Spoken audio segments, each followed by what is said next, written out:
Olá, meus amigos, tudo bem? Eu sou o Moisés e nós estamos aqui para mais uma aula de teologia. A última aula te ferveu os neurônios? Que bom, que bom, que bom que nós estamos aqui conhecendo coisas diferentes e pensando coisas que talvez nunca pensamos. Hoje nós vamos continuar a falar sobre um atributo comunicável de Deus, uma perfeição comunicável, que é o conhecimento. E estávamos discutindo na última aula sobre a abrangência do conhecimento de Deus. E isso relacionado à pré-determinação de Deus, a chamada presciência de Deus e também ao tal do livre-arbítrio. Vocês já sabem o que eu penso sobre livre-arbítrio. Vamos começar a aula? Não se esqueça, curta, compartilhe. Hoje eu queria te pedir que você não se esquecesse de compartilhar essa aula, porque é um assunto muito legal sobre o conhecimento de Deus.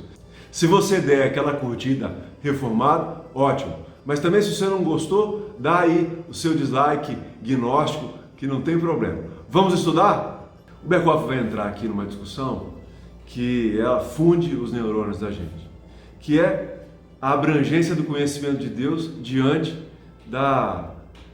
de alguma liberdade que o ser humano tem de fazer escolhas. Então ele vai dizer uma coisa aqui que eu acho que é importante a gente entender. Ele está dizendo assim, a vontade humana não é uma coisa inteiramente indeterminada. Como se a gente pudesse escolher do nada. Então ele diz que a vontade humana não é indeterminada, né? Ele diz assim: uma coisa solta no ar e que pode pender arbitrariamente numa direção ou outra. Ao invés disso, é uma coisa arraigada em nossa natureza, ligada aos nossos mais profundos instintos e emoções e determinada por nossas considerações intelectuais e por nosso próprio caráter. E se concebermos a nossa liberdade humana como autodeterminação racional, não temos base suficiente para dizer que é incoerente a presciência divina. Ou seja, o Berkoff está trazendo a ideia de esse chamado livre-arbítrio humano, ele não é algo do nada. Ele sempre vai ser dirigido pela nossa natureza, por aquilo que nós queremos. E, obviamente, matizado isso pelo pecado. Sendo assim, podemos entender que as decisões humanas, elas não vão fugir do conhecimento abrangente de Deus. O Berkoff cita aqui um doutor, Dr. Orr, e ele diz uma frase muito interessante. Olha o que ele diz. Em resumo, a liberdade tem suas leis espirituais, e a mente, que é Deus, onisciente, sabe quais são, mas deve-se reconhecer. Permanece um elemento de mistério. Já teólogos, jesuítas, luteranos e arminianos sugeriram que Deus tem uma ciência um conhecimento não tão abrangente, que eles chamaram de ciência média.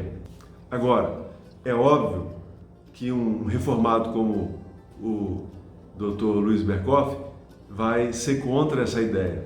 E ele diz assim, que esse pensamento é objetável, ou seja, ele não concorda com isso, porque torna o conhecimento divino dependente da escolha do homem.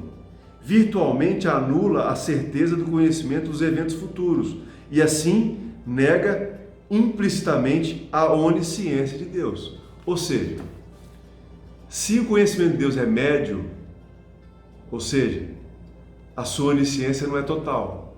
Isso é contra as Escrituras. Então nós precisamos não mexer na onisciência e mexer, então, na abrangência do livre-arbítrio que o ser humano tem. Agora, junto com os atributos intelectuais, vimos conhecimento e agora nós vamos ver a sabedoria. A sabedoria é um aspecto do conhecimento de Deus, mas precisamos dizer que a sabedoria de Deus e seu conhecimento são coisas diferentes. Por exemplo, alguém sem instrução educacional formal pode ser muito mais sábio do que alguém que estudou demais, porque sabedoria é diferente de conhecimento. O conhecimento é adquirido através dos estudos, mas a sabedoria, diz o Berkhof aqui, sabedoria resulta de uma compreensão intuitiva das coisas, ou seja, é um conhecimento de vida bem prático, que até pode usar conhecimento teórico, mas que após uma série de tempos em que a pessoa passou pelo processo de vivência, ela se torna mais sábia, porque já viveu muitas vezes as mesmas coisas.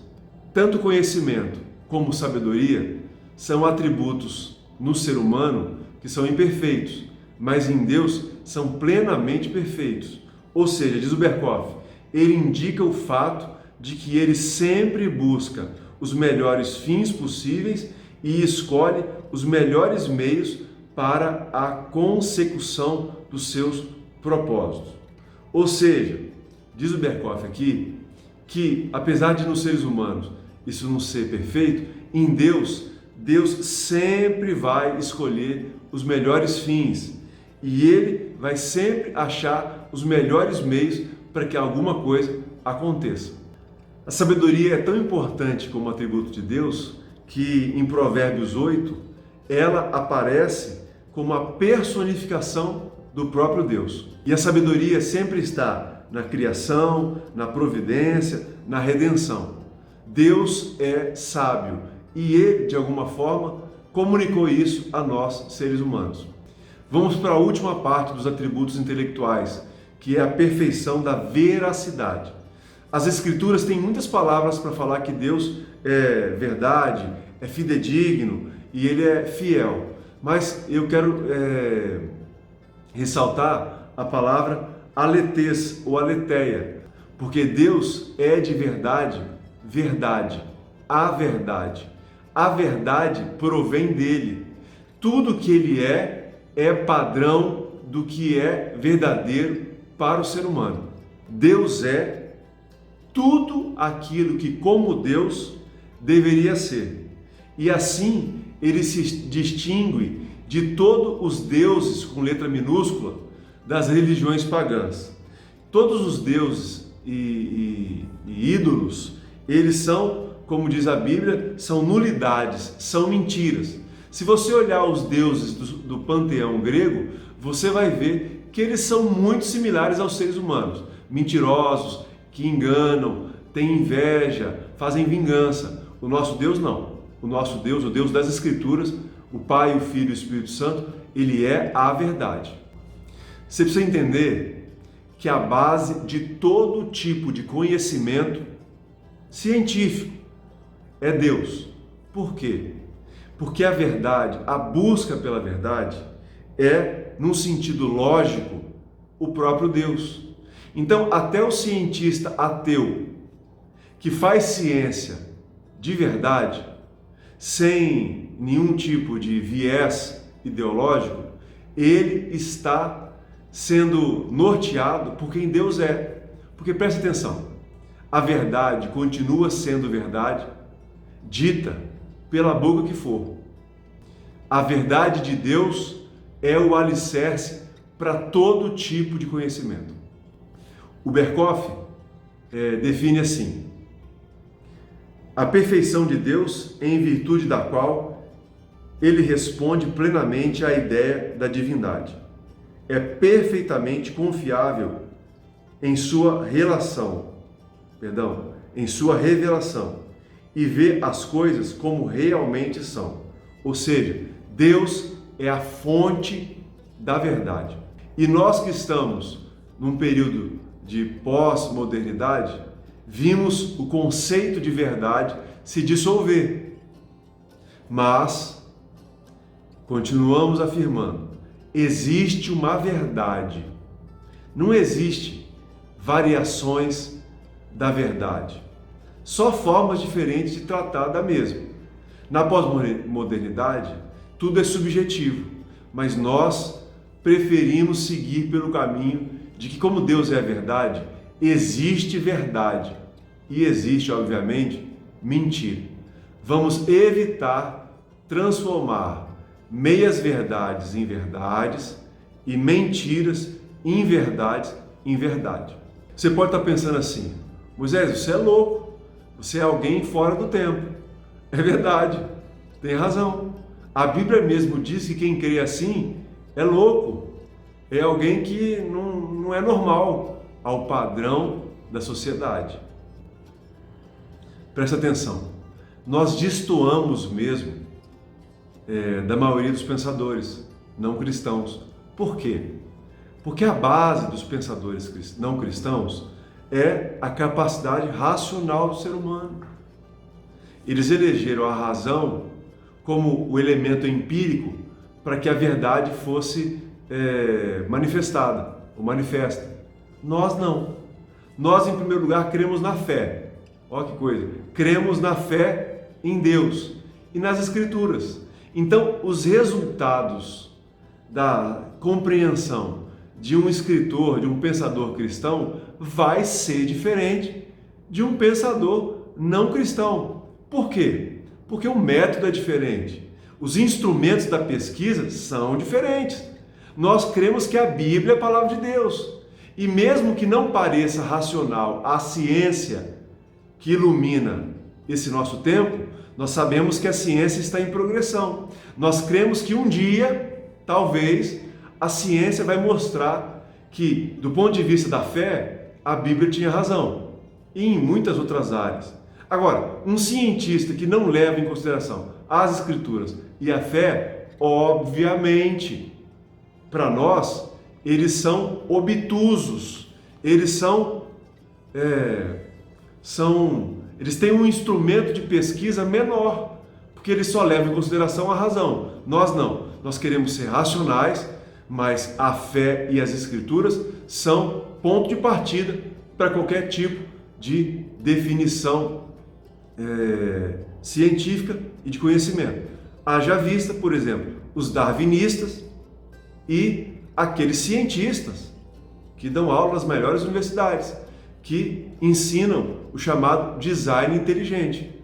Então, são cientistas, passaram pela universidade, mas os cristãos que creem na Bíblia e têm fé, eles vão, mesmo entendendo a ciência de forma mais profunda, eles vão propor que há um design inteligente que, de alguma forma, que é desconhecida, criou o universo. Já os darwinistas, olhando para a evolução das espécies, vão perceber algo sobre a evolução de todo ser vivo a partir de um critério específico, razão. E nisso nós diferimos. Algo muito lindo da veracidade de Deus é a sua fidelidade. É a virtude em que Deus sempre está atento à sua aliança e cumpre as promessas que fez a seu povo. Esta fidelidade de Deus é de máxima significação prática para o povo de Deus. É a base da sua confiança, fundamento da sua esperança e causa da sua alegria. Ela o salva do desespero ao qual a sua própria infidelidade facilmente os poderia levar. Dá-lhes coragem para prosseguirem, a despeito de todos os seus fracassos. Olha, é muito bom servir a um Deus que é fiel. Mesmo nós sendo infiéis, Ele permanece fiel. Nossa aula termina por hoje, nos alegrando com o nosso Deus, que é verdade, defende a verdade e que é fiel. Fiel na minha vida, fiel na sua vida. Mesmo nós não sendo tudo aquilo que devíamos ser, Ele permanece nosso Pai. Ele fez uma aliança conosco. Por isso, podemos descansar e deitar em paz. Porque se da nossa parte nós não cumprimos a aliança, Ele sempre cumprirá a parte dele. Por isso que nós o adoramos, por isso que nós o glorificamos como o único Deus da nossa vida. Glória ao Pai, glória ao Filho, glória ao Espírito Santo de Deus. De Nova Mutum, esperando a volta do Senhor Jesus. Deus te abençoe. Grande abraço.